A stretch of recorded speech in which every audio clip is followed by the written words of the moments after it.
Township of Monroe Planning Board meeting to order at 6:30 p.m. Please stand for the flag.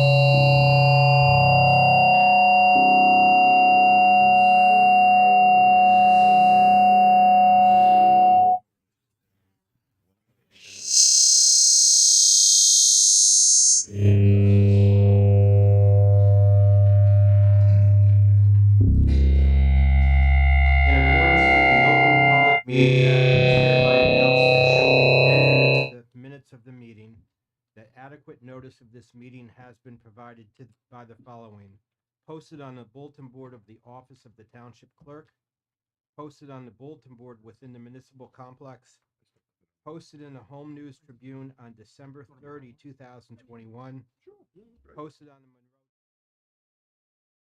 to those individuals who have requested personal notice. Laura, please call the roll.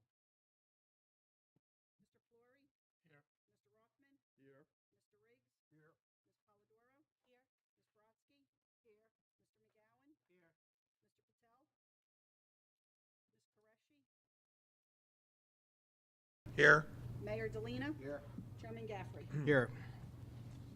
Okay, Laura circulated the minutes before, earlier in the week, and if you've all had a chance to review the minutes, I'd like to ask if there's any questions, corrections. Okay, do I have a motion So moved. I Okay. make a motion to accept the minutes. to accept the minutes? To accept the minutes. Okay, do I have a second? Yes. Okay, motion's been approved. Okay, roll call. Mr. Rothman? Yes. Mr. Riggs? Yes. Ms. Brodsky? Yes. Councilman Van Zura? Yes. Chairman Gaffrey? Yes. Okay, I'm going to turn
Good evening. Can you hear it? Can you hear that? My name is Alan Hilla. I'm a planner, a licensed planner and engineer in New Jersey. With me tonight is Paul Cancilla, who's been involved with this project extensively. He's also works with me at H2M, and we have Stephen Wong from Sam Schwartz, who is our transportation consultant on this project. Thank you. So we're here tonight to introduce the draft master plan for Monroe Township. Quickly, the master plan is, a multidisciplinary planning document that typically requires it has two requirements by state code. The first is having like goals, objectives, principles, and policies, and the second item is a land use plan. Those items are contained in this draft document, as well as some of the optional elements, including a circulation plan, open space plan, infrastructure and utilities plan, and a recycling plan. So to get further into the details of those items, I'll turn it over to Paul Cancella to take it from there. Yeah, thank you, Al. And so moving forward, as the councilman mentioned, that there was an extensive community outreach process. We really tried to engage the public on a wide range of formats. One of them was the public input website. This was both a website that contained the online survey, as well as a way for us to, continually post material update on the progress of the master plan. And as a result of that, we received significant feedback from residents. The survey response rate was very high, and we want to thank the township for their efforts, particularly working to get folks who may have difficulty using an online platform. They really went the extra mile to make sure that those folks were reached as well.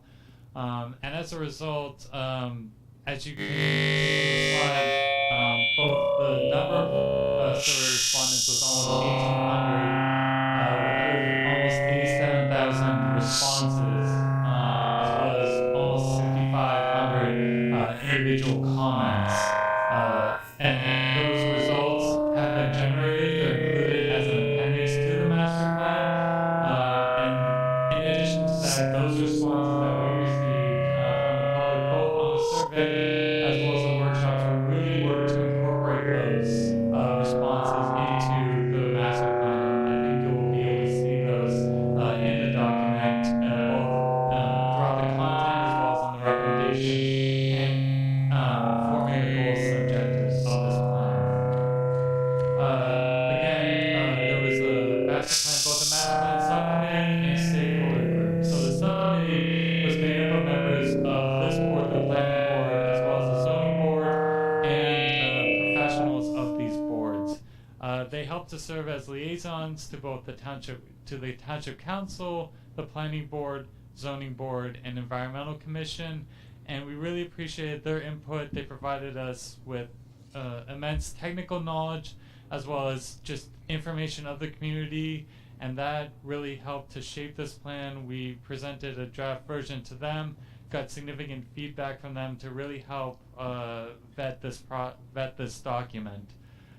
There was also the stakeholder group, which was really members of the community with a wide array of expertise and knowledge, and these kind of added an additional layer of feedback just with their personal expertise, as well as just being members of the community. And these groups together really helped to drive the process forward.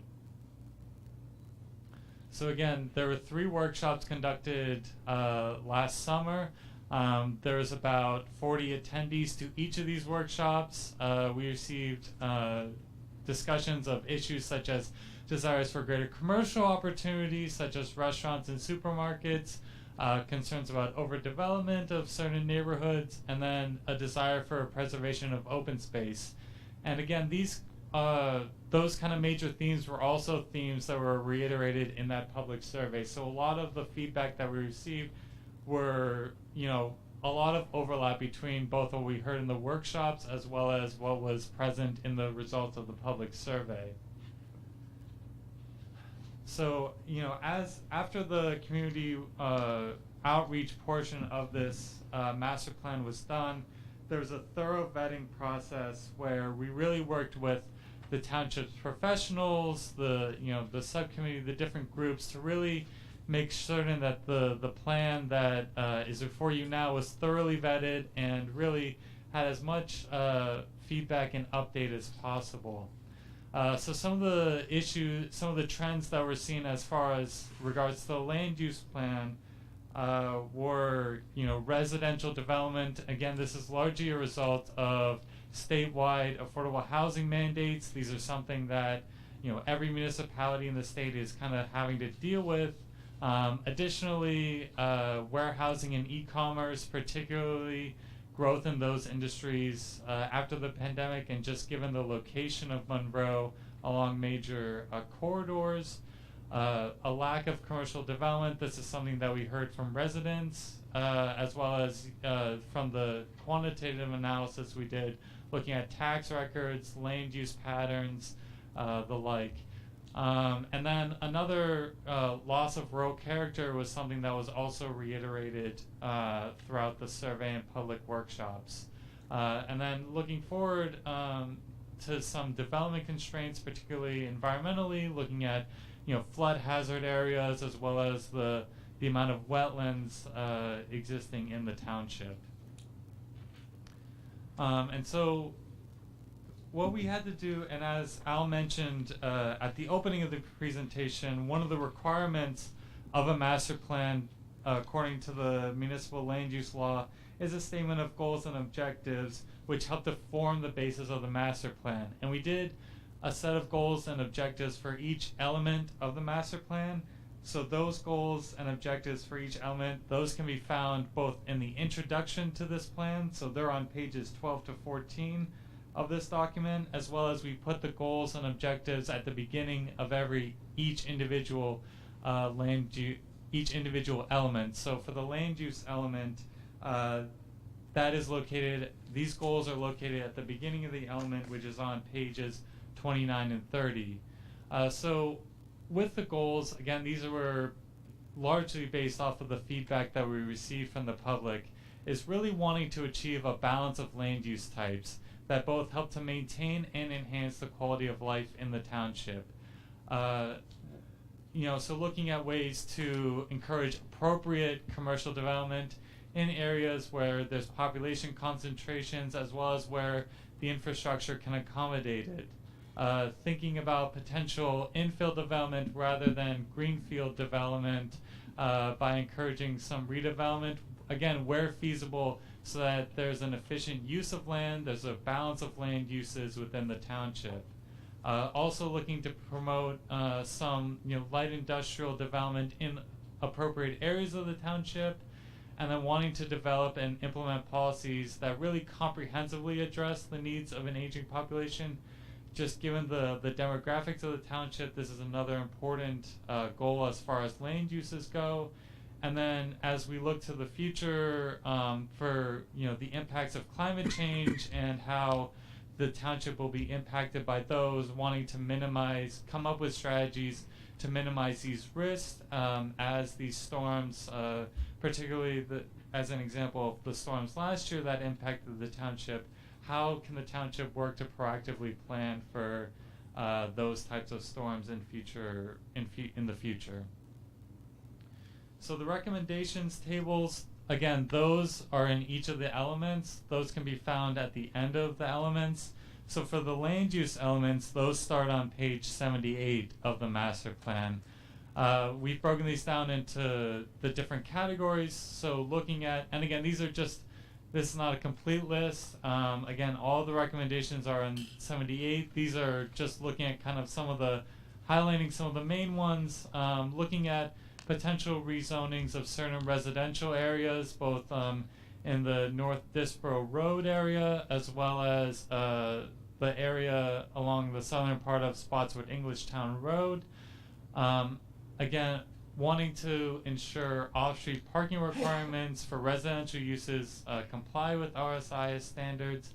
And one thing that we really, and this will be reiterated again in the open space element, but is the recommendation of a creation of an open space zone.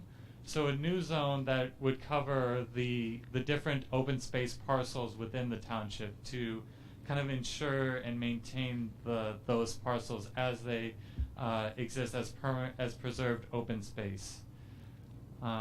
So moving on to some commercial recommendations, as particularly given some of the changes and maturities in different commercial industries such as the light industrial as well as just commercial uses, wanting to create, we've provided some definitions to kind of update the zoning ordinance to address those, looking at some off-street parking requirements, potential changes to the Spotswood Englishtown Road corridor, potentially additional commercial along the zone that's located on the southern part of Route 33. Again, looking at the efficient use of land through potential redevelopment designation in some underutilized areas, and then potential for a hotel use in the PRGC zone. Moving on to looking at the climate change vulnerability assessment, which is a relatively recent addition to a requirement for land use plans in the state, but wanting to the requirement to identify some of the major vulnerability issues in the township and create recommendations to address those. And a lot of these recommendations came from the county's hazard mitigation plan, as well as some additional recommendations to look for, looking at things of ways to mitigate flood hazards, both through improvements along these waterways, as well as potentially looking at strategies for elevating flood-proofing structures in flood-prone areas of the township. And again, this will require coordination amongst both the county as well as neighboring municipalities. The potential to create a regional flood control commission is something that we recommend the township take a look at. And again, these are all part of just wanting to take proactive measures to prepare for future extreme weather events that we know are likely to become both more intense and more frequent in the future. And now I'll pass it off to Steve Wong to discuss the circulation element. Thanks, Paul, and good evening, everybody. A lot of what we heard in speaking with members of the community and through the survey with regard to circulation kind of can be distilled down into three main categories. Safety was paramount for a lot of people, for not just vehicles, but also for bicycles and excuse me, bicycles and pedestrians, congestion, again, not just existing congestion that exists within the town, but also anticipating a lot more vehicle trips as a result of all the new housing developments that are being proposed and constructed in town, and also as part of congestion, thinking about the movement of all the freight that is happening in town as well. And the last category was really about developing a multimodal transportation network, providing other options for people to maybe go to the stores or shopping or to a restaurant without having to drive, where they can either walk or maybe bike or use some of those new modern technologies like e-scooters and e-bikes. I don't know if a lot of people are using those, but actually as a result of those, people are now commuting because they have a much greater range, especially the e-bikes, where they can just take their bike and get to work. So as you look at the recommendations, they all kind of focus on those three elements. The first being adopt a complete streets policy or ordinance. This is a complete streets policy really is a statement from the township to say we are prioritizing multimodal safety in our town, and that means better sidewalk connectivity, better crossings, as well as bike lanes and bike facilities. The state and the county both have complete streets policies, so the only roadways that are not covered by such a policy are the municipal roadways that the township maintains. So that would be the first the first recommendation. The second, again, this is to improve non-motorized travel within the township, is to update the 2009 Bike Ped Master Plan and Trail Plan that was developed, I guess it's over 12, 13 years ago now. That was done through a grant by NJDOT, so there was no cost to the town at that point.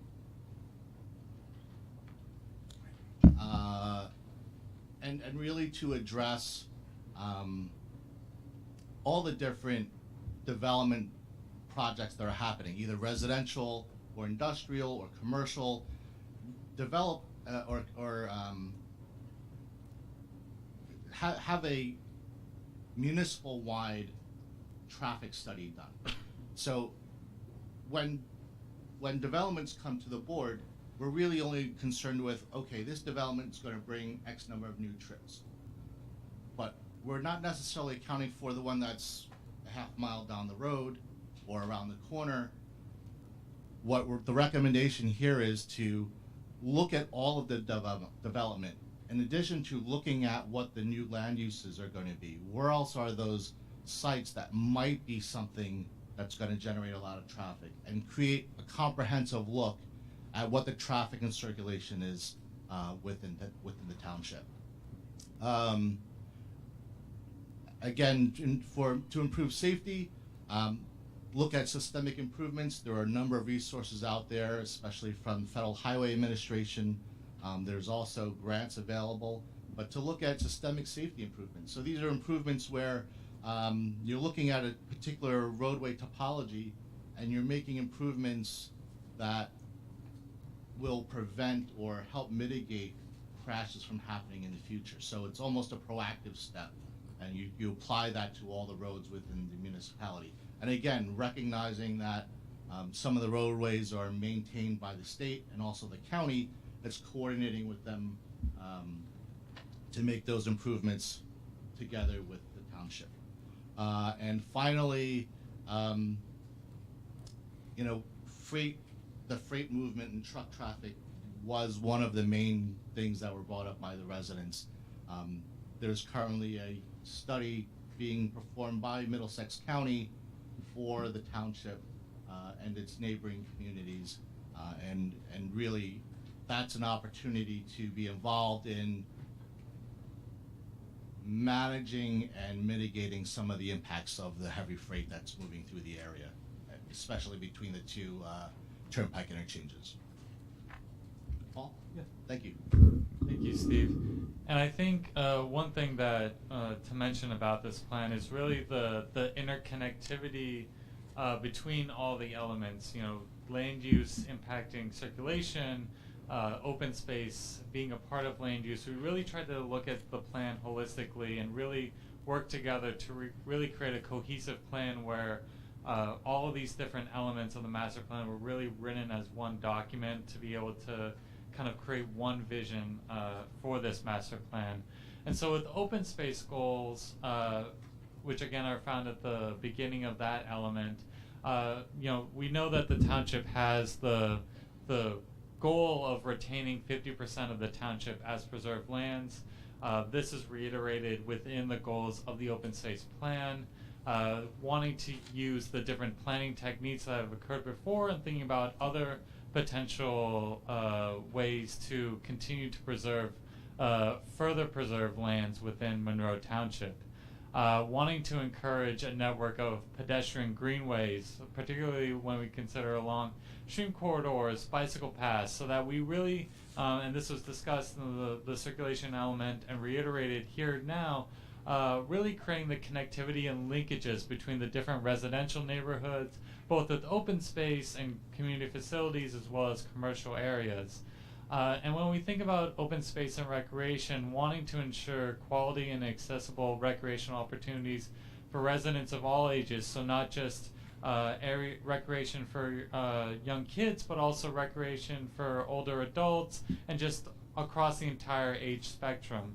And then as a part of the preservation part of this, wanting to preserve and enhance the rural character of certain areas in the township, particularly aligned with the rural planning area according to the state's planning area, which there's a map of it within the land use plan, but it's incorporating particularly that southeastern portion of the township, as well as some other areas along the southern part of the township. So the recommendations that came from those goals, and these really were developed both looking at, again, there was a lot of focus in the community outreach about the needs of, open space, the desire for residents to want to preserve more of the township. So really, a lot of these recommendations are focused on that, as well as the quantitative analysis that was done, looking at where the open space parcels are, where the different types of open space, and where are the gaps within the township. So one of the gaps really was identified both in that quantitative analysis as well as from the community outreach results, was the southern half of the township, particularly looking along that Applegarth Road area. Just given the level of residential development that has occurred in that area, without subsequent expansion of the township, we heard that from residents of that area. We heard that from the township professionals, that this is an area of focus on attention for potential expansion of recreation opportunities in Parkland. Wanting to add, and we provided a facilities gap analysis in this plan, and wanting to add recreational facilities where those gaps exist. We also, as a part of this plan, created criteria for the open space, both for the township and the open space committee, to really consider when they're considering and looking at potential lots to consider for open space acquisition. Using this criteria were as a way of really helping to give focus and really a mentality of what to really consider when considering open space acquisition. And as a result of that, we also provided and it's not an extensive list, but just an example list of potential open space parcels as detailed in this plan that came as a result of looking at that criteria. And then thinking about also wanting to preserve the rural character, working with Middlesex County to preserve targeted farms that they have that they're looking at as a way of preserving, and working with the county for their preservation program as a way to preserve additional farmland and parcels within the township. And so, what came from these recommendations was really an open space plan. So if we look at kind of the map, which I know is a little bit difficult to see just on the PowerPoint, but looking at areas in the northern half of the township of what can be expanded. So certain, particularly environmentally constrained parcels is one area to look at. And as Steve mentioned earlier, we reviewed the 2009, the trail network plan that was done, and really updated it just based off of some of the conditions that were seen that have really changed in the township since that time period. So some of the recommendations from that plan that have carried over is looking at, again, potential greenway along the Manalban Brook, and then also a potential for a right-of-way trail along the PSE&G utility line. This is something that we've seen crop up in recent years. There's a good example of that in West Windsor Township nearby. Another good example is in suburban Philadelphia in Hatboro Township. They have a similar extensive trail line going along the right-of-way of the utility line. So that, again, is something for the township to potentially reach out to the utility and consider what the potential appetite for that would be. Again, that would fall in line with creating greater connectivity between the township and, really traces both the northern and southern part of the township. Additionally, again, wanting to focus on potential furthering recreational opportunities in the southern half of the township, particularly over towards Applegarth Road area. With further trail expansion, thinking about along Union Valley Road, a trail either on road or off road, as well as another potential greenway trail along the Millstone River. Again, a lot of these trails came up in the 2009 plan, and these are the ones we feel still hold true today. And in addition to those additional elements, we do have a utility element where we looked at a lot of the sewer, the water capacity, the different infrastructure existing in the township. So wanting to really, the main portion of this is really looking to achieve coordination between where the extension of utilities is needed, given the projected the required increase in residential development in the township. Where are those needed? Thinking about ways where those are aligned with what the policies of the land use goals have, and really looking at, again, mitigation efforts, particularly for the utility aspect of this, and also ensuring that there's adequate sewer and water connections for the development. Again, looking at appropriate areas for this development, not looking at areas where it would be feasible for the township to want to expand. And again, looking at creating an updated asset inventory for the purpose of creating a baseline assessment when the township looks for future capital expenditures. And the recommendations that came out of those goals are really looking at, again, funding extensions of utilities through fair share cost reimbursement agreements, wanting to ensure that the township is able to get some sort of fee or portion from the developers to help offset some of these costs for utility service increases.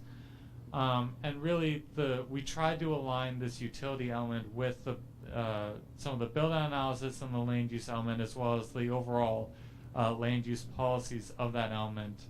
And then as we move forward, and as the proliferation of alternative energy sources continue, particularly looking at solar, and greater experimentation with geothermal systems, this is something that, again, from the utility perspective, is something that we think the township should consider as well, as those opportunities become available through partnerships with the utility companies that operate in the township. And finally, we have a recycling element as the last element of the master plan. It should be noted that when we did the analysis of recycling efforts in the township, it was realized that the township really has a very high level of recycling rates in the township. It far exceeds the statewide goals, but we still feel that there's areas that the township can improve upon its recycling efforts, looking at particularly the businesses within the township, greater enforcement, additional education, and understanding of the importance and just the different opportunities within the recycling programs that exist in the township.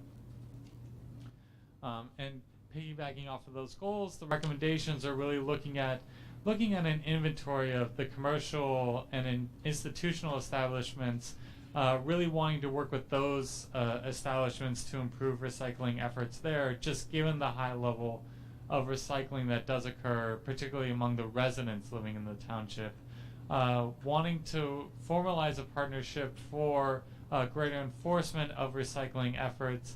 And again, it's always important, even though there's a high level of recycling rate within the township, to continuously monitor and improve those programs and education, and continue to pursue grants from the state to help fund a lot of the excellent recycling programs that occur within the township.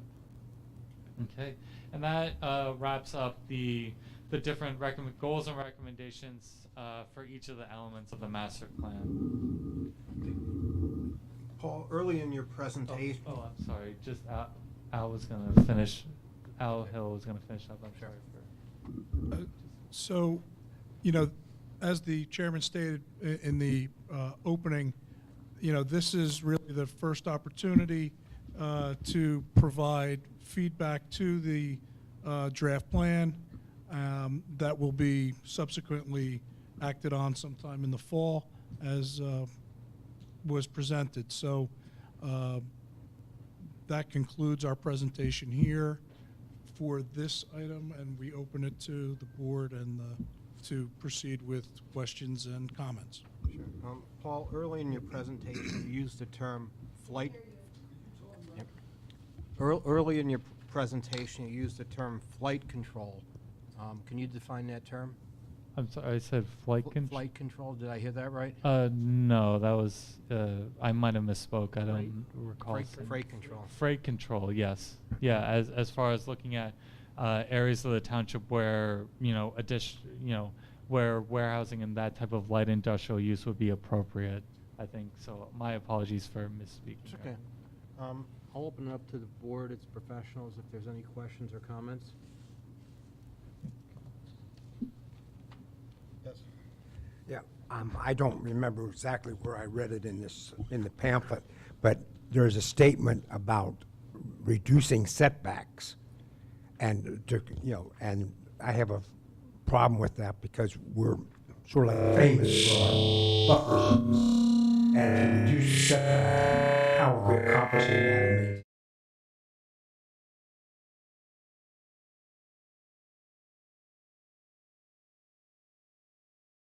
I'm sorry.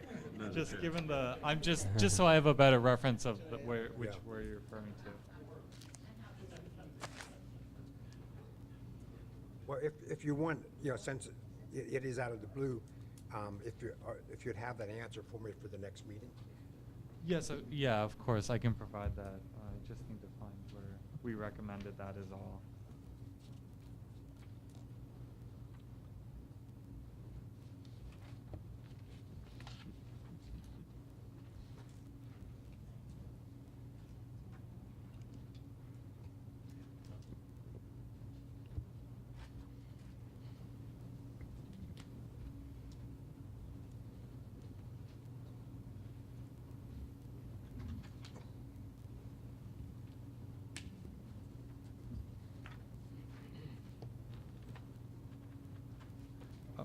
I guess the only, and I think, are you talking about on page 52? Is that where?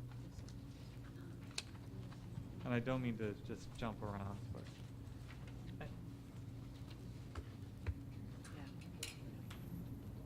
Yeah, and again, we can provide. I think we'll just provide you with that answer at either at the next meeting or at some subsequent point. Thanks. Andy. Thank you, Mr. Chairman. Good afternoon. Thank you very much for a fairly comprehensive overview of the master plan. However, this is the first time we'll be going through each and every one of them. But my general comment on the overall master plan is that it seems to lack a little bit in the specifics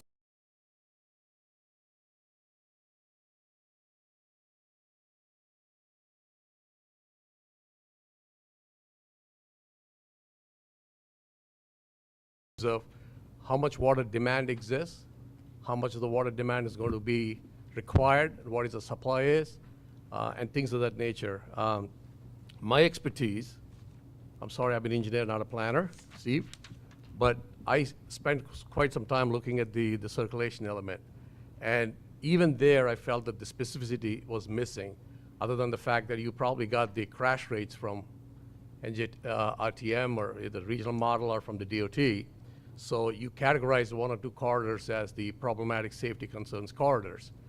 One of my pet peeves, as long as I've been on the planning board, is that there's a cumulative impact of all the development that's taking place in Monroe.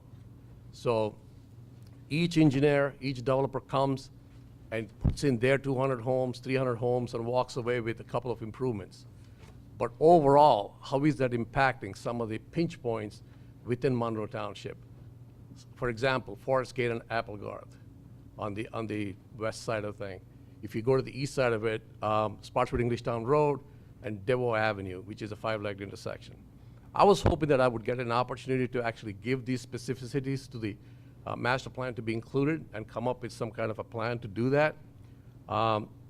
We also talk about multi-modal system. I understand multi-modal can be defined in multiple ways, including bicycle pedestrian as well as motorists. But from a transit and rideshare perspective, I didn't see too much of specificity on that as well. There's a 50% preserve land mandate that we adopted that we wanted in the township to maintain. So steps towards how we can get there. Like I said, I don't intend to solve or get answers from you guys, but that's where we want to see the master plan to be, almost like a roadmap moving forward for the next 10 years until we get back to the next one. But I think, quite honestly, one of the suggestions that you made was to do a township-wide traffic study, which is something that I've been preaching for some time. So I'm glad it came out in the master plan, which is the right way to approach it. But some of the things like adopt the Complete Streets program. It's nice, it's sexy to say it, but how do you take an existing infrastructure, local road, and make it a complete street? How do you go about doing that? So those are some of the bigger issues. The thing that really concerns most of us in the township as of late is the storm events that we're having and the impervious areas that are being created with the developments, how they're flooding some of the homes, whether it's through Manalapan Brook or maybe even in the north by Rossmore. So some sort of analysis on how we can prevent any plans related to that. So again, there's an energy master plan of becoming 100% clean energy by 2050. There's not much of a discussion on that in the master plan that we could discuss as well. One of the things, the overarching theme for the master plan is consistency in decision-making in the township. I think there'll be a paragraph if I would like to see that, so how the process can be adopted so that the administrations change, people change in the township, but there's a consistency in how, step by step, we can implement some of these improvements. That would be very helpful. With respect to my colleagues and the public here, I'm going to stop there, but those are some of the concerns that I have.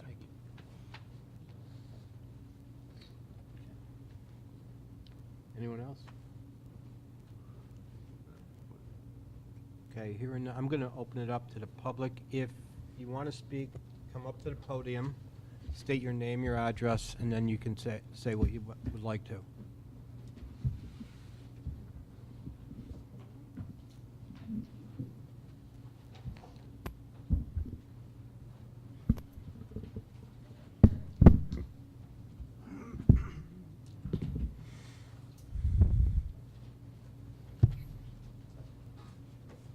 Joe, is the mic on?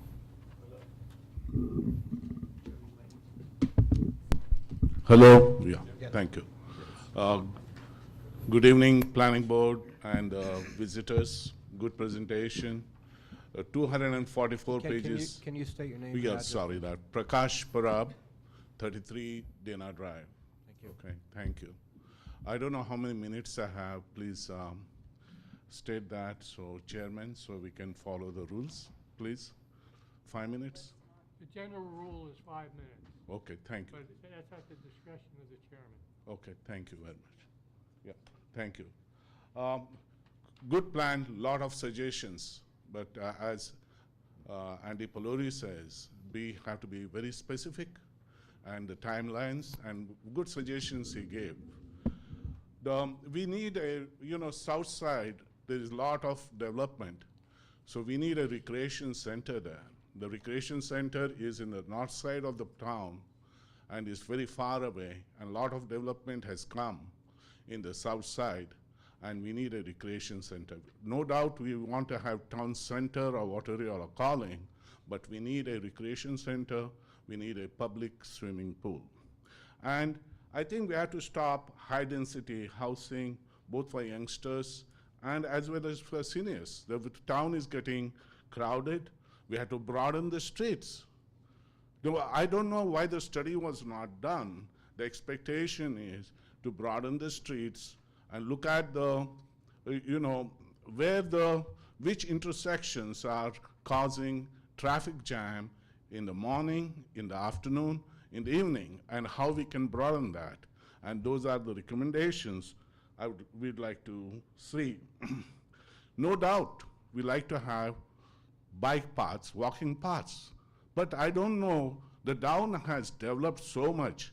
The road, even when I want to come out of the cars are driving full speed, And, if you want to have walking path, biking path, there are good suggestions, use utility lights and all, but current infrastructure It's going to be very expensive. But whatever the new infrastructure is coming, please implement that so the people there can go to the restaurant, go to the supermarket and all, which is coming. And next thing is we need an affordable supermarket, not like expensive what we have. And we need restaurants and all. We have talked about. I don't know where they are going to come in. The next one is Monroe citizens, I tell you, every day drive to other towns for Walmart, Target, hardware, everywhere. We drive every day 10 to 12 miles. If you have an environmentally good town, you should have shopping in our town. So where it is going to come, it is a dream. So a lot of suggestions are there, but when it is going to come, I don't know. I have been here for 20 years, but I go to the other towns every day for shopping. And we have senior citizens. They have to drive every day to other towns. I think we have to take care of that. Now, coming to the question, which page number, I think within first 14 pages, we say we have 9.5% of land under agriculture. The question is, how much of Monroe Township land is under farmland preservation? So that is in the circulation, or in the open space plan.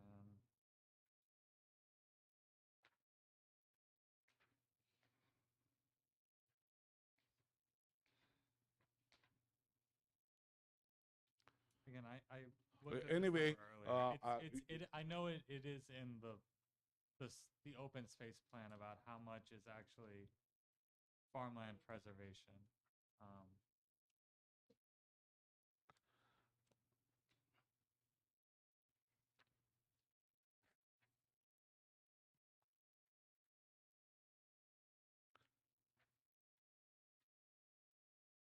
Page 105.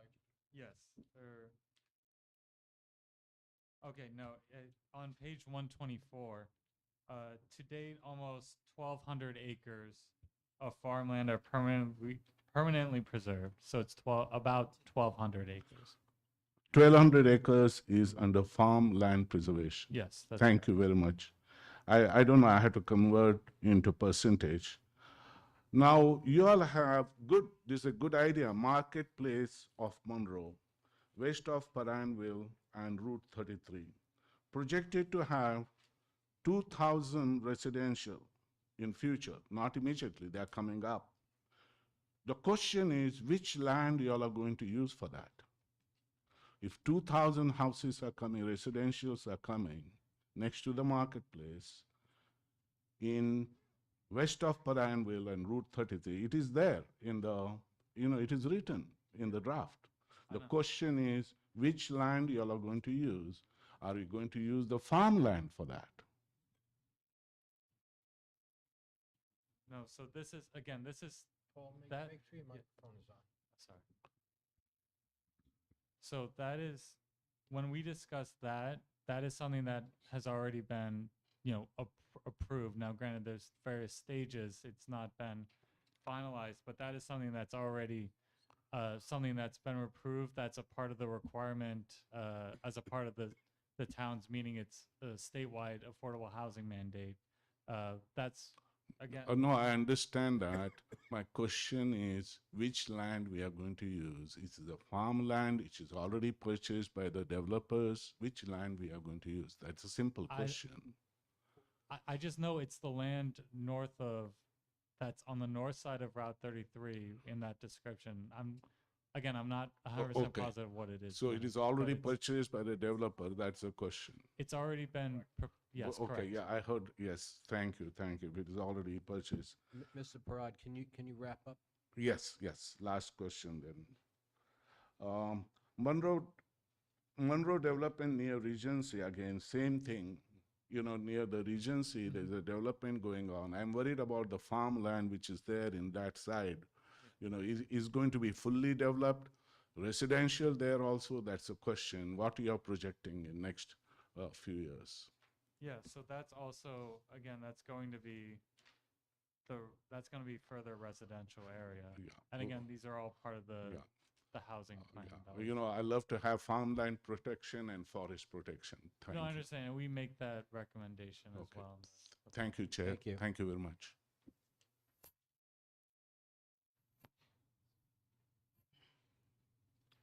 Okay, can you state your name, spell your last name, and your address, Sure. please?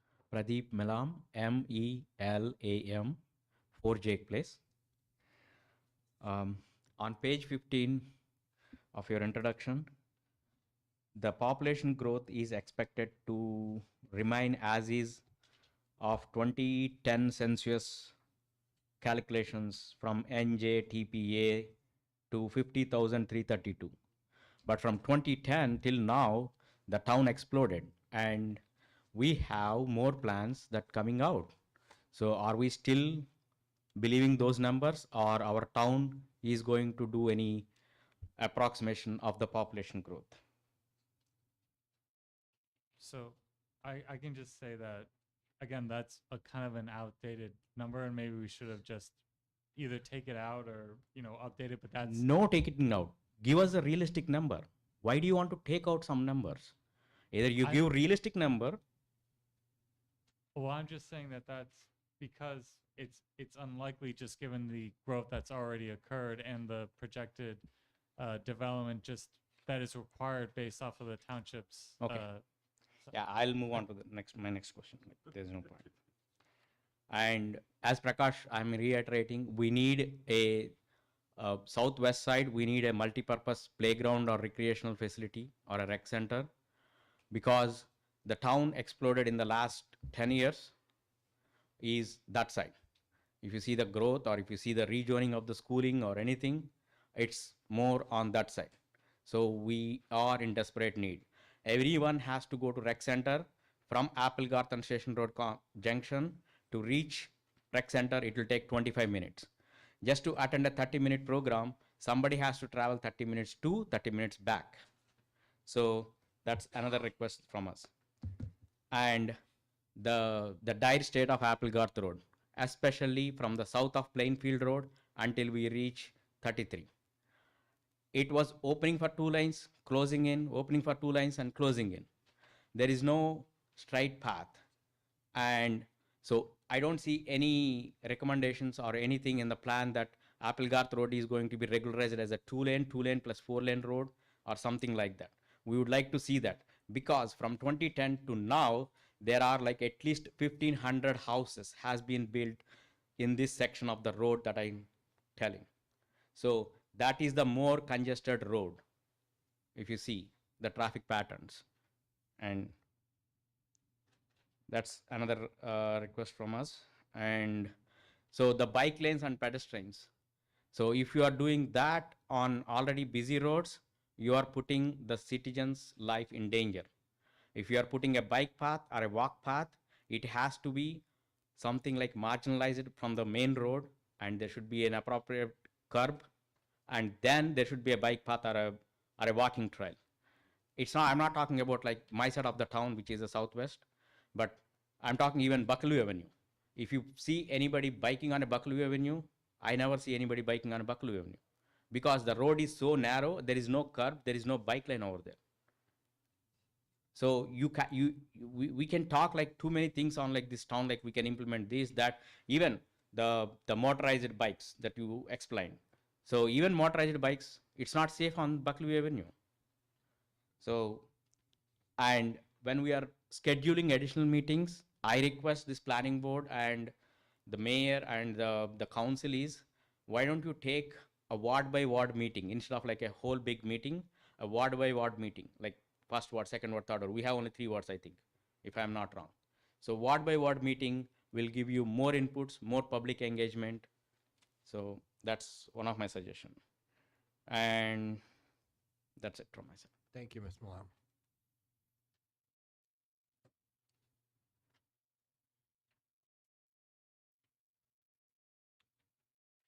John Katerba, 153 Union Valley Road. I'm one of the 16 stakeholders listed in the draft. I'm a lifelong resident of Monroe. I retired from the Monroe Township Utility Department as general manager in December 2018 after 32 years of service. I grew up there.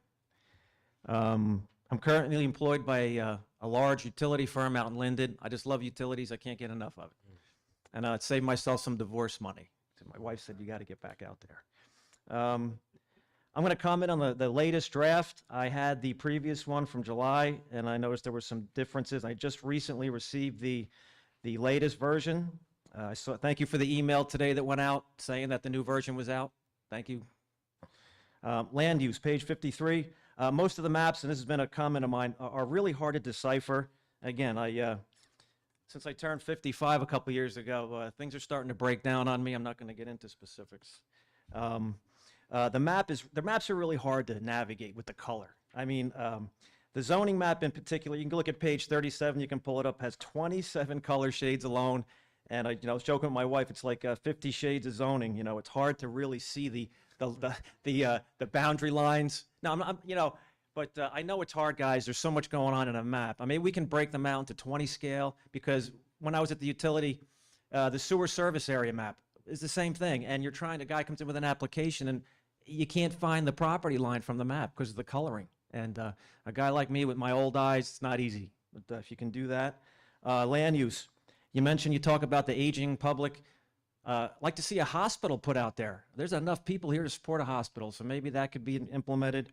I didn't see space for additional police, EMS, fire station properties to be secured. We're going to need them. We need them now. Infrastructure utility plan, pages 131 to 138, 7 pages, versus the 80-some pages of land use. Now, within the 7 pages, the section covers water, sewer, gas, electric, storm, flood, telecommunications. Page 131 states, will evaluate existing utility systems and recommend improvements for future residents, etc. I notice under the water sewer section on the original submission, there were 5 draft bullet points. The latest version it's reduced to 4. I sort of like the one you dropped because it said stop growth in areas with limited sewer and water. That disappeared. So I think we need to expand on that in that section, please. Infrastructure of utility continued, page 131, the bullet points. One of them was base allocation on projected build out. I'd like to know, we spent about $5 million 5 years ago. Spotswood Paper Mill was going out of business. We bought their allocation. It was the Old Bridge Sands. In that contract, there was a mechanism where we could purchase additional water allocation, and we had first right of refusal, and that's the Farrington Aquifer. That's the gold. That Farrington Aquifer, it needs minimal treatment versus the Old Bridge. I believe in page 32, when you're describing the water system, you glance it out there, minimal treatment is required for the water from our drinking wells. I sort of disagree. If you go back to the 2003 master plan, yeah, that statement's in there, but it's also followed up with a warning about the radium nuclides that are coming and the iron problem. So we need to expand on that. Radium treatment not mentioned. We have currently radium at well 1719 in Rossmore, well 21 on Half Acre Road, well 22 Half Acre Road, Cranberry. It's very costly. I think, Joe, you might be able to corroborate to change the media, and one filter could cost $500,000 to $1 million. I mean, that's what I recall from WRT quotes from when I was there. Page 135, water quality and supply says, confirm available water capacity from New Jersey American Water. I really don't like that statement because New Jersey American Water is open surface water. It needs treatment. I don't want to say pond water for the layperson, but it is. And we're very proud of our drinking water here, and the utility does a great job maintaining and providing service. I can't say enough about those guys. I personally was in the interview process for the current water superintendent and sewer superintendent. They do a phenomenal job. Also, on page 63 of the master plan, I went back to the drought section, and it mentions that the Middlesex County in 2016 listed us as a medium level, high annual probability of both extreme heat and cold. This is in 2016. Goes on to say the town may need to consider mitigation efforts to conserve water. Well, you watch the news, you've been watching TV, you know what's going on. Look at Lake Mead. Look at Lake Mead, look what's going on. We need to worry about our water. And that was one thing that the former directors, Joe included, were really, it's gold and it's precious. It's a non-renewable source. So we really need to get into this and expand. It's worth more than a couple of paragraphs in the master plan. Okay, please. If we go to do mitigation to find alternative irrigating sources, that's where you lose your potable water. We're throwing our good drinking water on lawns right now. And look at this summer. You go by the houses with the green lawns. If we can save and find alternate sources, we can bank that allocation for these future developments and not have to go to New Jersey American where you're going to be held hostage. Talk to anybody that's a New Jersey American customer. They'll back me up. So in 2003, the utility, under the direction of Mike Rogers, who worked there for 27 years, was also a resident, came up with, and we were awarded from the state, that we got the WAVE Award, first in the state of New Jersey to require developers to install separate mains, irrigation from water at millions of dollars. These developers weren't happy with us, but they did it. The township was on the hook to provide the source. That was the handshake written agreement. I don't see anything in this talking about non-potable sources. We've made these developers spend millions of dollars. We're obligated to provide the source. Let's put it back. Maybe that's not the plan now. Maybe we've changed course. But I'd like to see that implemented back in here. There were implementations put in place for supply. There were 2 reservoirs looked to be created. If Lucille Di Pasquale was here, she'd remember, because we had to go buy property from her in easements to create and get back what was Lake Marguerite at the northern part of Monroe Township in Alcolt. We were going to reestablish that, and we have irrigation mains that are run to the Lake Marguerite area waiting to be filled. But right now, I believe Dynasty, a bunch of other developments that surround Monroe Pines have this infrastructure in. It's there waiting, and we can save a lot of allocation. I don't see anything about it in the master plan. I think we need to get back to that, because purchasing of the New Jersey American water is listed in here about 3 times. It's, it just bothers me. Another option we had for Route 33, somebody talked about the Route 33 corridor with the houses coming. There is a bottleneck at Pump Station 2. All the sewage basically drains from Route 33 down to the offices of the MTUD. It's a big pump station in the back. There's a bottleneck there, and it's very costly. We started talking about the bottleneck in the 2003 master plan. Dig it out and read it. 20 years later, here we are. And a possibility we came up with was wastewater mining. Nobody wants to talk about wastewater mining. Go to California, Beverly Hills, Arizona. It's basically taking raw sewage, nobody likes to talk about it, converting into usable effluent for irrigating. You can bank your allocation.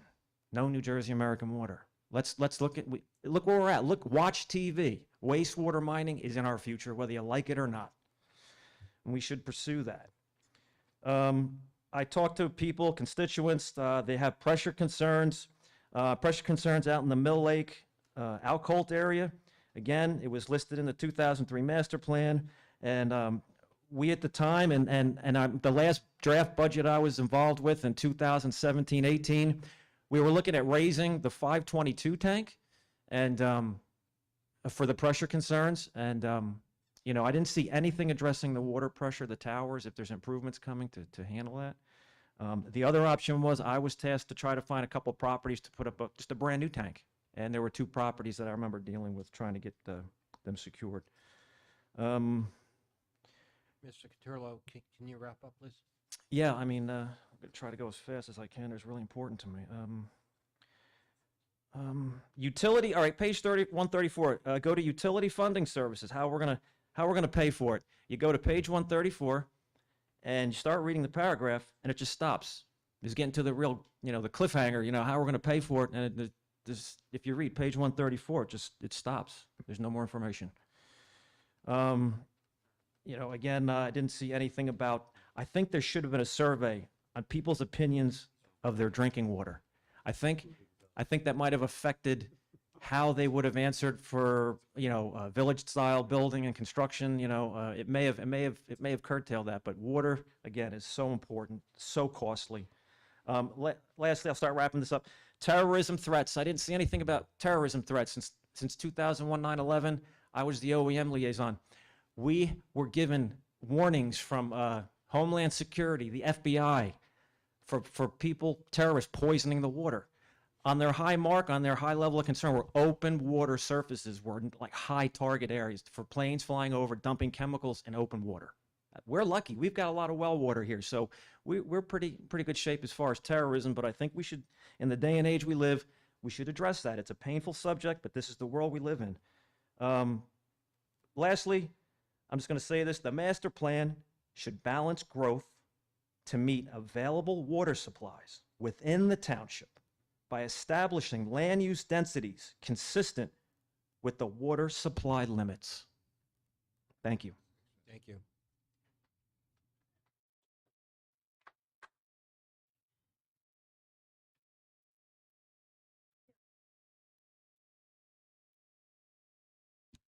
I think you're a little taller than me. I have to lower this down a bit. Stephen Ryback, 23 Riviera Drive. What's your last name, sorry? Ryback, R-I-B-A-C-K, 23 Riviera Drive. Well, we heard a lot of good suggestions today, and I think I might be echoing some of them, but from what we just heard now, when we look around this country, the world, we see the shortages of water and what people are going through today. We need to take a little better look at our plan and our what we intend to do to conserve water, to look for new resources of water, instead of just buying it from another utility. How do we know what the cost is going to be as we grow? Are they going to increase it? Can we afford to do this? How will it affect our taxes? I think that the safety issue is important, because if they're using groundwater, that's not as good as well water, in my opinion at least, and I'm not an expert in this. I also didn't see any mention of sewer improvements. This town is growing in leaps and bounds, and sewer and water were a minor portion of this plan and mention, and I hadn't seen anything about sewer improvements. And how can we let that go? How can we not think about something like that? Is there enough sewer capacity or treatment, whatever we do, to deal with the amount of growth that we're seeing in this town? And not to even mention it in the plan? I think that's something we have to take a serious look at. Pressure. I know my own home, I don't think the pressure is too good. And it's funny, when I moved in, I called the builder, and they said to me, well, there's been a problem in Monroe with water pressure. That was the first I heard of it. And I believed it, but really the pressure in my house is not very good. How are we going to deal with this problem when we keep increasing the amount of development and stuff? And I understand that we have to increase this development. I know there's court orders, but we also have to take a look at how we're doing it and who's paying for it. We have these developers coming in, making these huge developments. Are they paying for the improvements that are needed? I think they should be. Because once this plan is approved, anything subsequent to that improvement is going to be up to the taxpayers to pay for. So I think we have to take a good look, and I think, the experts on this panel here, I trust that you're going to be making the right, developing the right questions and coming up with the right answers. Thank you. Thank you.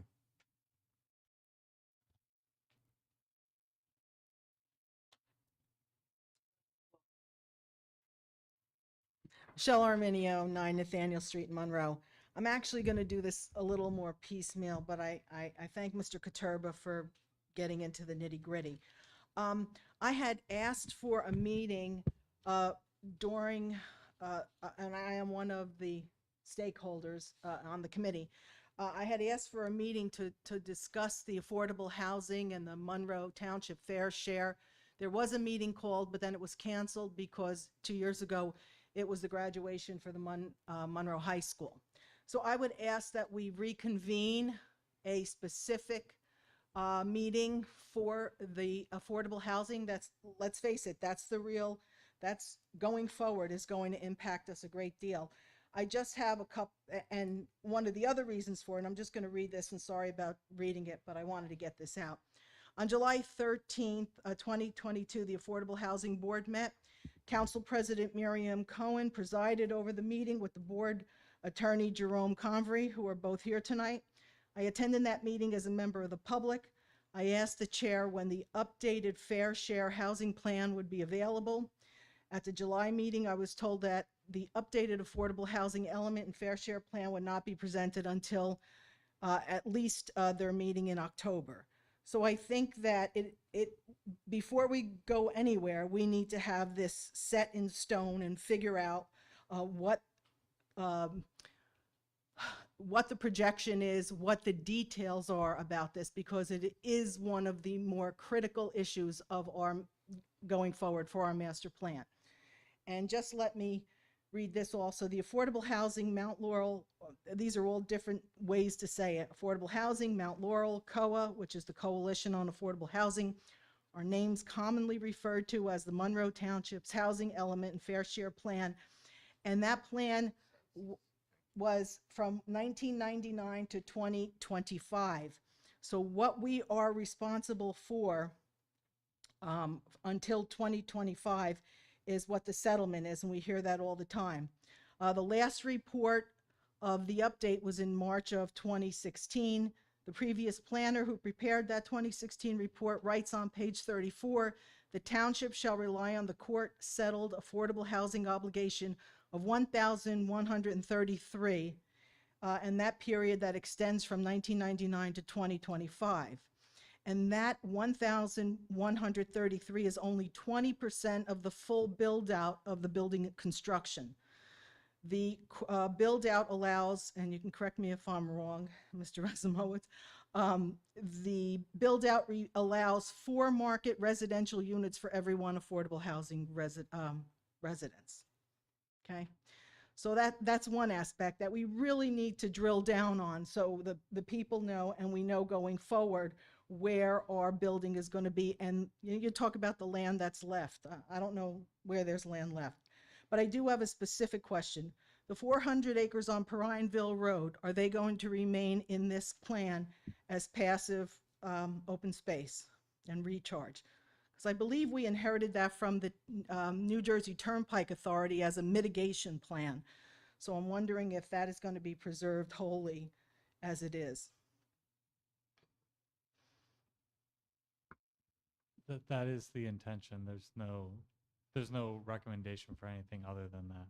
But there is a recommendation to keep it as It's already considered as a part in the open space plan. It's already considered as a part of the open space Yes. amount. Welcome to Monroe. There's a lot of things that are considered and that don't happen. Okay, so now let me move to this master plan that's presented tonight. And it suggests encouraging cluster residential development as a goal to preserve land. That experience is tried and failed in Monroe Township. Cluster zoning, capture of open space has not resulted in the preservation of true open space. Most often, the town takes the land and deeds it for municipal use, and that defeats the intention and purpose of cluster zoning. So your recommendation to use cluster zoning, I think, again, we need to reevaluate that and either be specific or eliminate it. Developers carve the best part of the lots for themselves and turn over the less desirable parcels to the town, usually in the form of a stormwater basin and undevelopable lots. And that's part of the problem with the cluster zoning. Another goal of the open space element is the 50% of township land as preserved land. And again, I couldn't quite read the map. So where are we at today? The map that one of the maps you had was based on the 2015, and it said it was about 19% of open space we've kept. I'm sorry, can you The question is, today, from your research, how much of our Monroe Township land is preserved as open space? and I discussed this with Kevin, it's about 30%. But when you talk about that, and we've had this discussion before, are we talking about conservation land that is deeded from individual residential parcels? Are we talking about the golf courses that are in the senior developments? Or are we talking about the basins? A lot of that has previously been considered Monroe's open space. Did you guys look at that? We use the same definitions as from that 2015 and just built off of whatever was added. Okay, so all of those things that are really not open space are considered in that 30%, which again, I would object to. And if we move forward with this master plan, maybe we'd get a more realistic view of actual open space. And I will try to be more brief, but one of the disturbing parts of this plan, now I don't know if my numbers are correct, but I have the land use plan, and I have on page 37, where it says redevelopment of underutilized parcels represent an opportunity to both meet the demand and to improve the Monroe Township, built environment through creating greater connectivity and overall improved design. So I don't really know what that means. I mean, if underutilized land means, and you're also talking about closing in and building into some properties that the lots are either small or like filling in areas. I just think that we're going to start looking like Staten Island, and forgive me for anybody who came from Staten Island.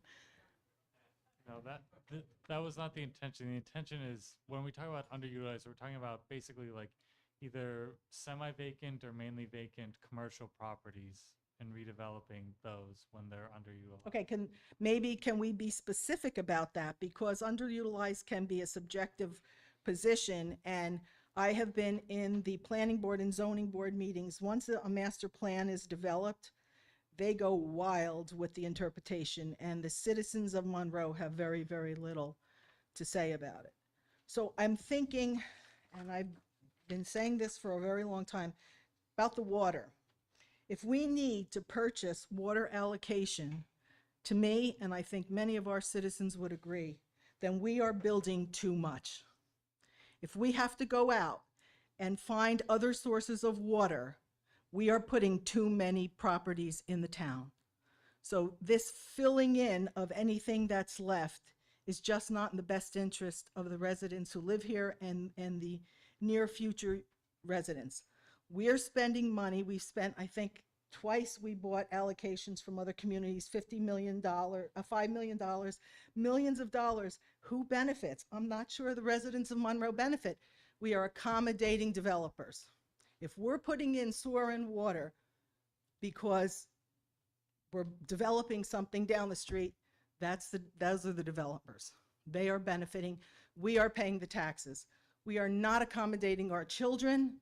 We don't have any room in this plan for schools or land for schools. And I know this is a different governing body, but it's ridiculous to talk about Monroe's build out without talking about our children. Thank you.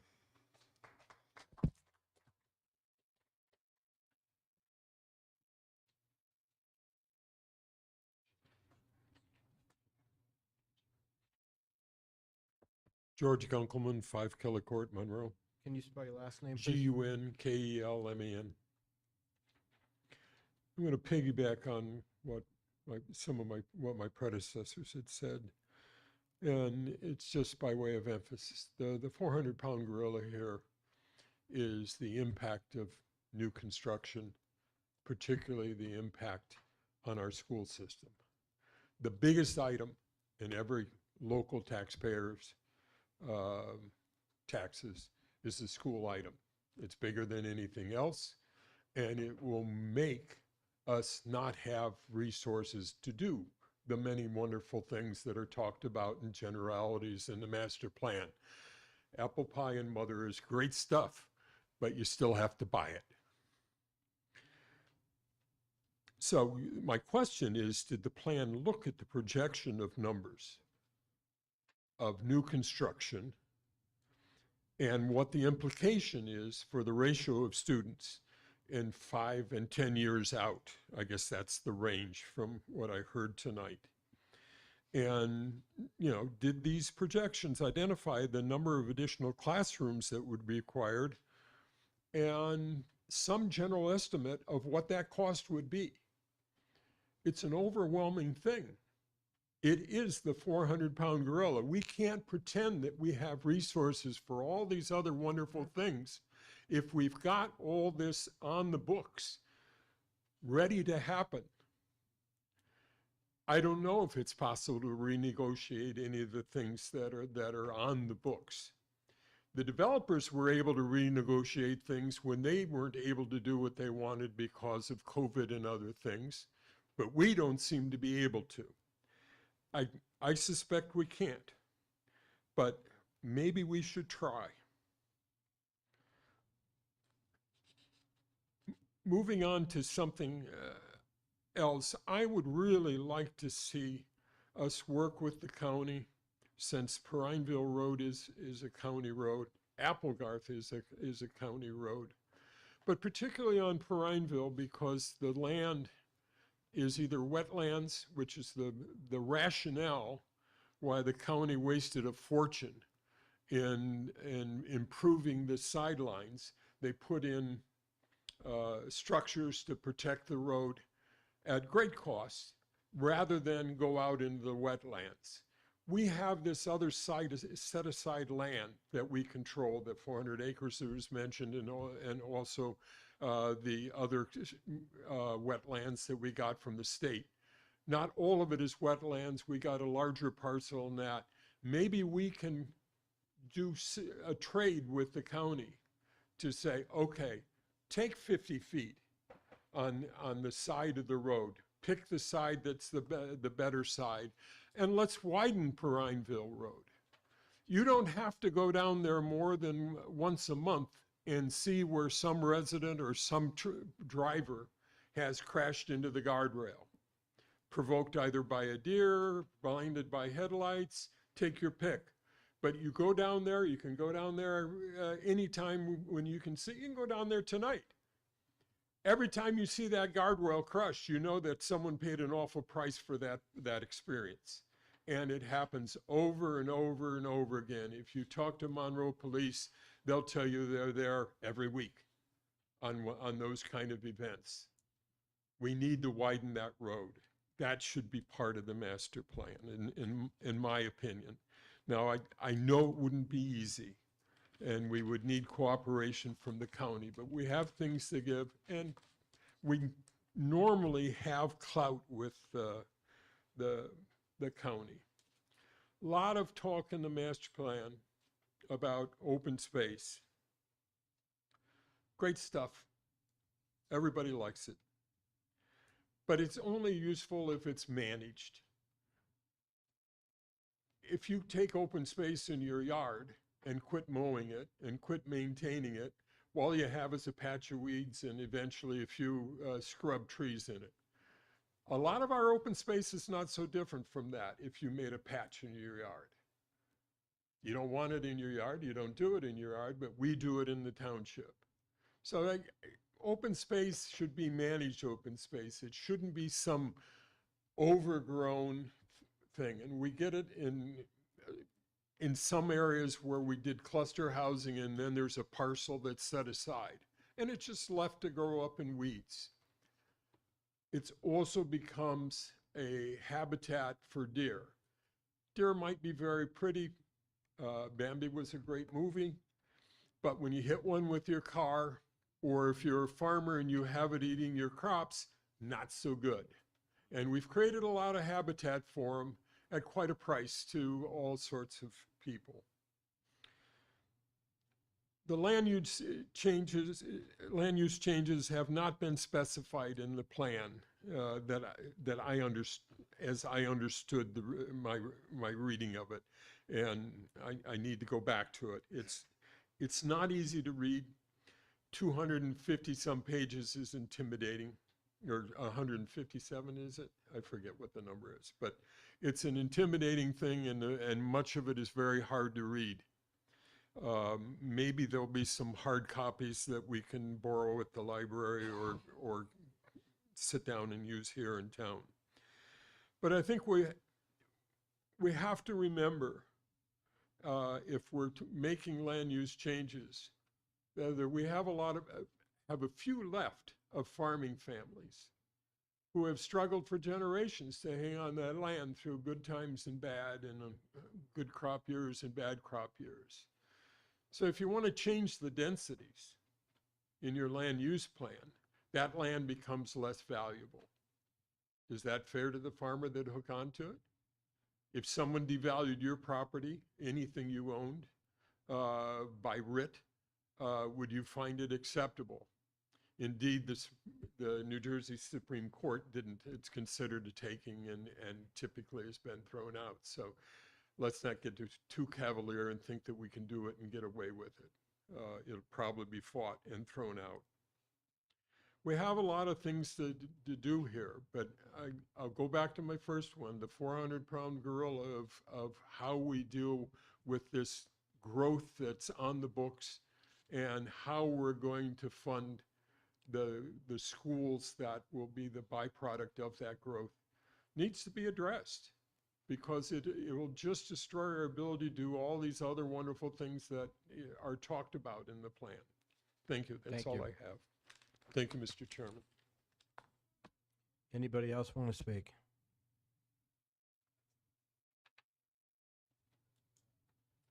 Hello, hi. My name is Ganeshwar Sadamastala, 283 Morning Glory Drive. Can you Monroe. spell your last name, please? SADAMASTULA.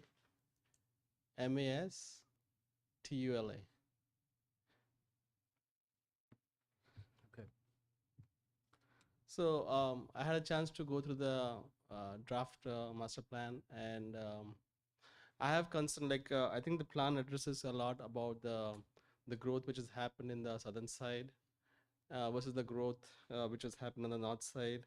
Just to put the numbers right, the growth on the southern side is 5% versus 4% on the north side, and the number of acres, right, which we have on the south side, we have north side we have 722 acres of parks land, like parks available, and south side we have around 330. So my concern is, like, we have already grown so much on the southern side and it's not going to stop, right? And the draft tells here that we are going to address, it says here, I'm reading specifically, that the lack of recreational opportunities in the area was pointed out with residents during the public outreach phase. It is recommended that the township explore the potential to create additional parkland in the area of the township to meet the recreation needs of the current and future residents. So the plan shows that it is mentioned here that it is going to do something about it. At least from 5 years, what I have been in this town, what my concern is, whenever I go for walking or jogging, right, there's only Monroe Township, Thompson Park is the only one which I trust to go. Okay, there might be some small parks, but I either go to East Windsor, Etra Park, or I have to go to Thompson Park. There's nothing which is on the southern side to address anything just for walking or biking. So I really hope that this plan will basically address those issues and have something on the southern side, so that we can have better public facilities. And also regarding the community center, right? I mean, we have community center which is on the north side. For me to go to community center, it takes like 25 minutes to 30 minutes, okay? At least during the summer, right? If we have like a shuttle or something, we have shuttle for seniors, like to go around the CN center, but for me to go to the community center, I will take so much time. So if we have like a township shuttle from the southern side, it really helps, at least during the summertime, because people are, like, everybody's available, they want to go and do something. Not year round, but at least to start with, I think that will be a good idea. Thank you. The other thing I want to talk about is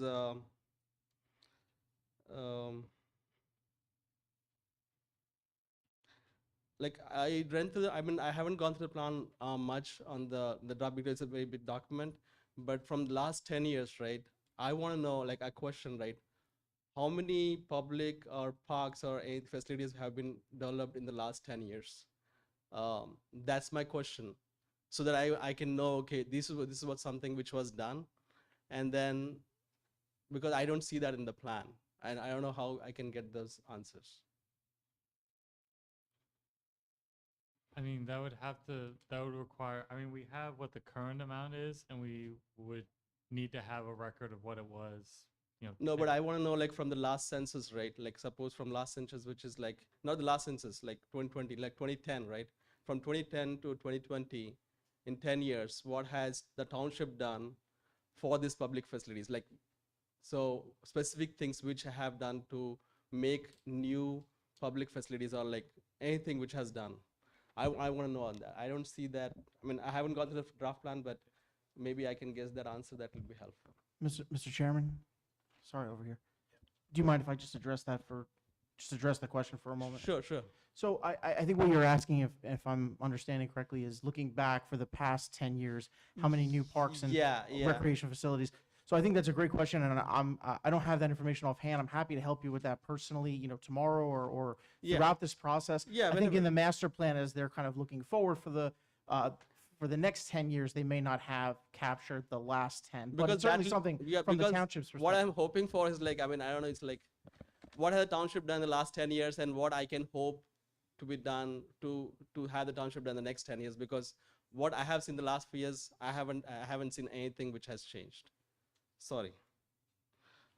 There are small things which I have concern. I don't know, it's like township or it's the BOE. But we had this beautiful driving range on Station Road and Applegarth, which was just a driving range, and right now it's just rotting, and nobody's using it. So I know the BOE is owned, but the thing is like, it's a facility which was used by the public. I mean, right now it's just rotting there. Even if if somebody can ride it for free, right? At least somebody can use it, like, because right now it's just sitting there, and like the township is not getting any money out of it. I know the township has given that site to the BOE, but it's just sad that it's not of any use to anybody. And the last thing, I think I want to reiterate the water pressure thing which has happened. I'm in this township from 2016, and today is like 2022, right? In the last 5-6 years, I have seen considerable water pressure decrease in my house, at least. When I was there, maybe I was thinking that maybe it was my house, or maybe because my house is like 10 years old, maybe 15 years now.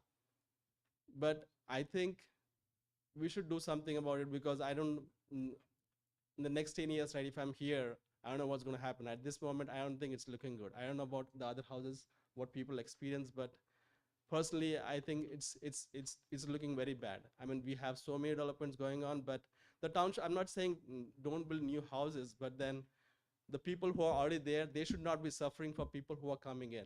We are paying taxes, and we should be getting the fair share of everything. Thank you. I think that's all I have. Thank you. Thank you so much.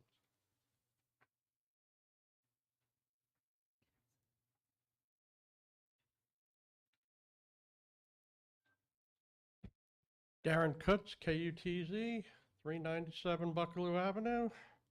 I wanted to know, do you have our community forestry plan included in the master plan at this point?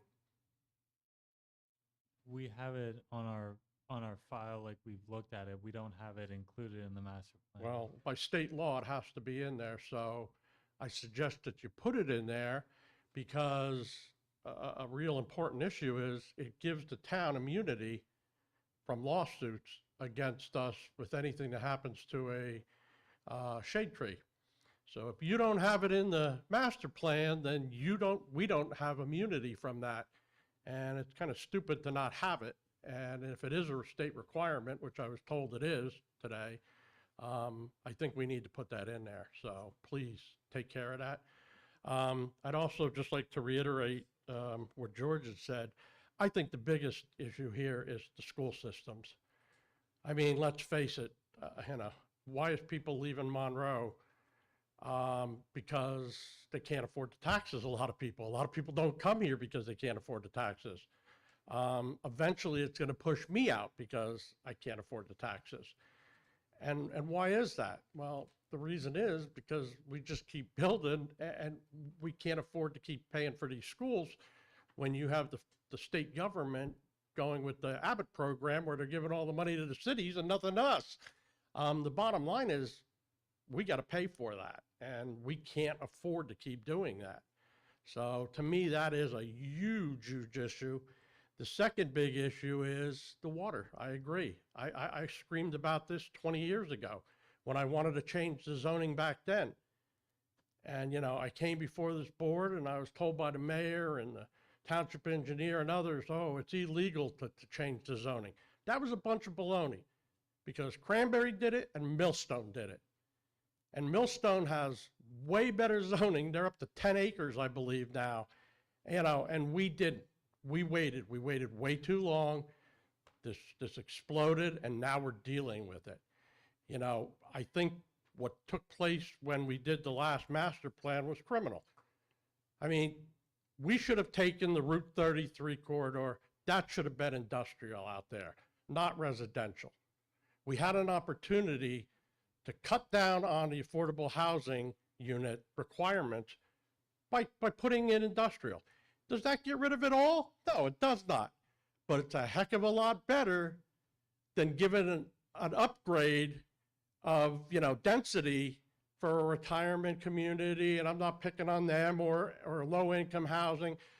You know, it doesn't matter. The bottom line is if we would have changed to 10-acre zoning 20 years ago when I said Millstone's going to do it, and people said, oh, it's illegal. It wasn't illegal, you know, and I wish I had $1 for every time I came to this board and was lied to, you know, and that's not against you, Jerry. I know you're not the one who drove that. But other people here would say, oh, you can't do that. No, you could have. We could have. Cranberry did it. It stays rural there. You don't see them putting everything up like we did. And they were smart. They took and they put their industry where the major roads were. You know, we had a perfect opportunity where you could have taken 33, trucked it right up to the turnpike. You're not driving through the town. So what do we get? The other towns around us all do it. And guess what? All the trucks drive through Monroe. We get to deal with the crap that they created. We had an opportunity and we blew it by giving all of that open space out there on Route 33. That was the last frontier. And by making it residential, guess what? We're going to pay the price for that for the rest of our lives and the lives of our children. That should never have happened then. So I think it's pretty important when some of us who've been here a long time bring up things like this. We're speaking from experience, you know. Thank you. And that's about it. Thank you very much. Thank you, Mr. Cook. Anyone else?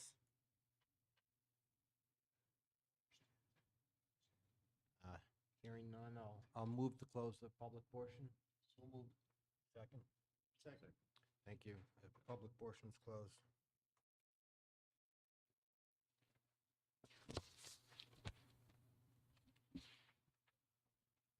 So, Mr. Chairman, if I may, what would be the next steps for the sake of the board as well as the public so that we understand what to expect?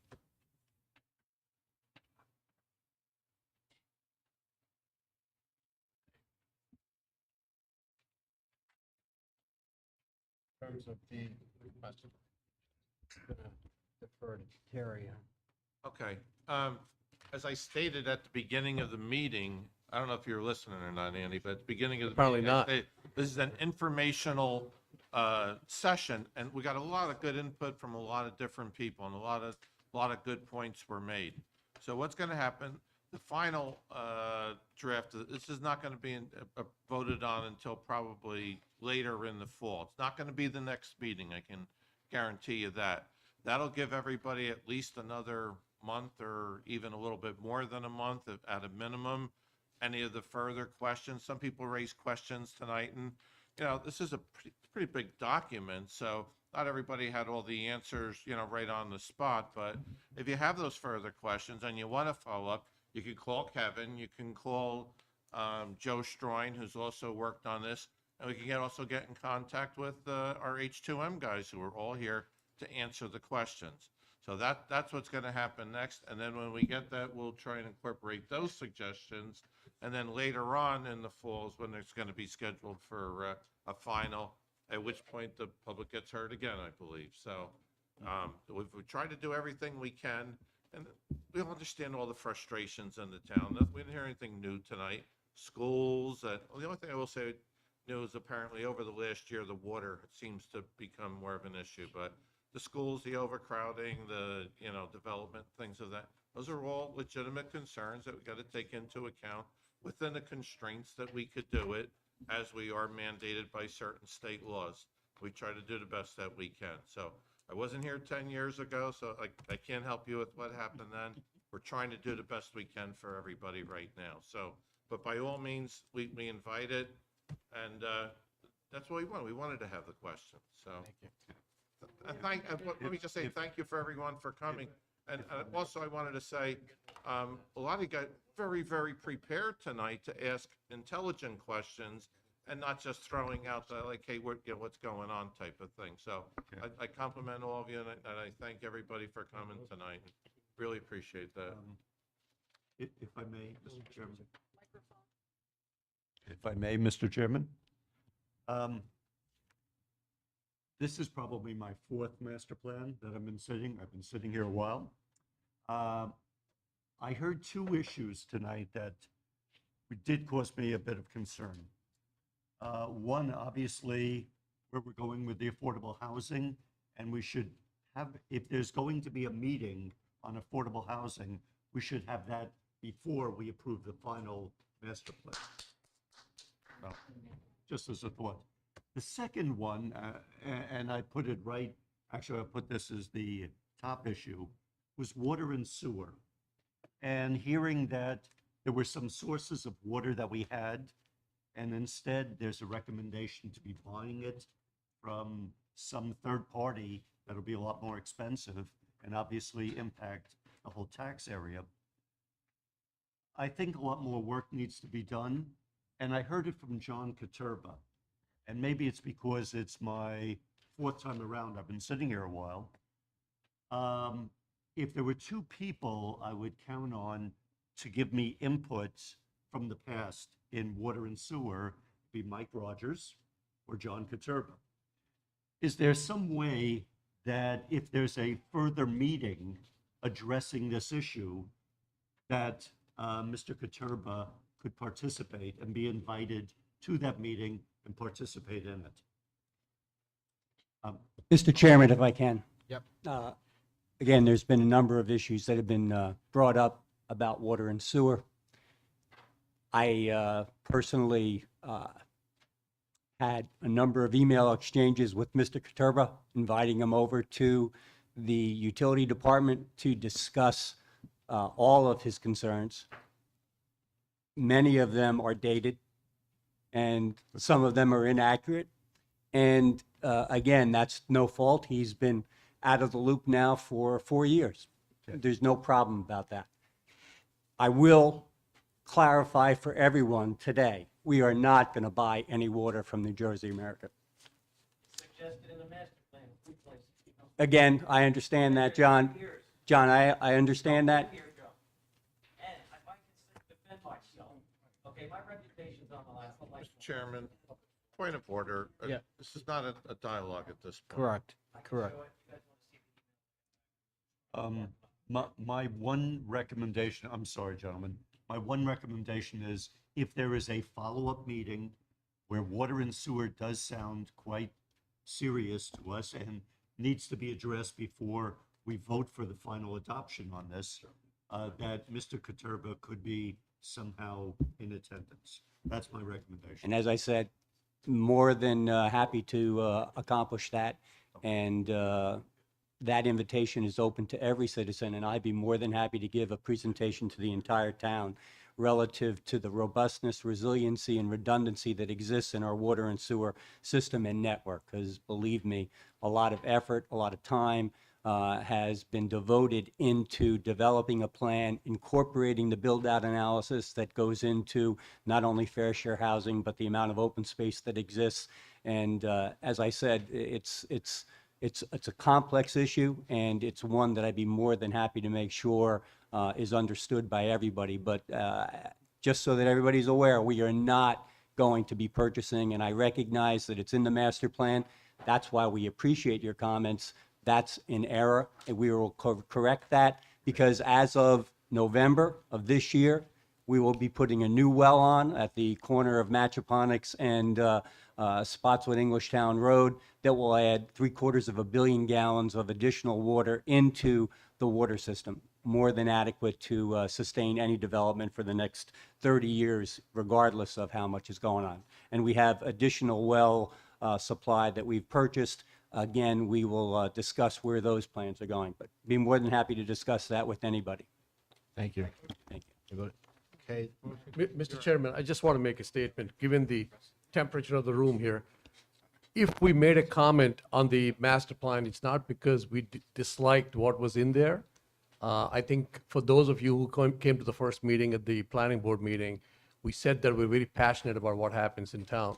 So we want to be a constructive input into the master plan, not necessarily criticizing what is done. I just want to make the record clear that there's no animosity within the board or outside of the board if the comments are being offered here. I honestly care. I want to bring my expertise to the planning board and to the township at every step of the way if I can assist. Thank you. thank you. Anything further from the board? Okay, we're going to entertain a motion to adjourn at this point. So moved. Okay. Adjourn, thank you. All those in favor say aye. All those in favor say aye. Aye. All those opposed? Me.